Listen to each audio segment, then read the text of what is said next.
বগুড়ার সোনাতলায় বাংলাদেশ জাতীয়তাবাদী যুবদলের ৪৭তম প্রতিষ্ঠা বার্ষিকীর প্রস্তুতি উপলক্ষে বিএনপির ভারপ্রাপ্ত চেয়ারম্যান তারেক রহমান প্রদত্ত রাষ্ট্র সংস্কারের ৩১ দফা লিফলেট বিতরণ ও আনন্দ মিছিল অনুষ্ঠিত হয়েছে। ২৩ অক্টোবর বৃহস্পতিবার বিকেলে সোনাতলা পৌর সদরের সোনালী ব্যাংক মোড় থেকে আনন্দ মিছিলটি বের হয়ে পৌর সদর প্রদক্ষিণ করে। শেষে স্থানীয় শহীদ সৈকত চত্বরে উপজেলা যুবদলের আহ্বায়ক হাজী রাশেদুর রহমান হান্নানের সভাপতিত্বে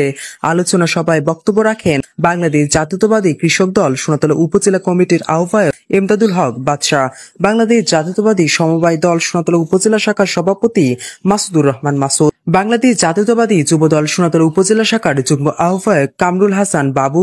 আমিনুল ইসলাম, আব্দুল আজিজ খোকন, জাতীয়তাবাদী তাঁতি দলের সোনাতলা উপজেলা কমিটির সভাপতি মোতাহার হোসেন, পৌর যুবদলের যুগ্ম আহ্বায়ক শফিউল আলম পারভেজ, মধুপুর ইউনিয়ন যুবদলের আহ্বায়ক জুলফিকার রহমান, সোনাতলা সদর ইউনিয়ন যুবদলের যুগ্ম আহ্বায়ক জহির রায়হান হীরা, জোরগাছা ইউনিয়ন যুবদলের সদস্য সচিব রাজু আহমেদ। এ সময় উপস্থিত ছিলেন সোনাতলা উপজেলা বিএনপি সদস্য ও জোরগাছা ইউপি চেয়ারম্যান গোলাম রব্বানী, সদস্য GM Ali Hasan Narun, Shalmara union BNP সভাপতি ও সরকারি নাজির আক্তার কলেজ ছাত্র সংসদের সাবেক ভিপি আক্তারুজ্জামান রানা, উপজেলা কৃষক দলের যুগ্ম আহ্বায়ক বকুল সরকার, উপজেলা সমবায় দলের সাংগঠনিক সম্পাদক রঞ্জিত কুমার, যুবদল নেতা হারুনুর রশিদ, জিল্লুর রহমান, রতন, অর্ণব, আশরাফুল, হাই, আবু বকর সিদ্দিক, মাহবুব ও নাইমুর রহমান বাপ্পি সহ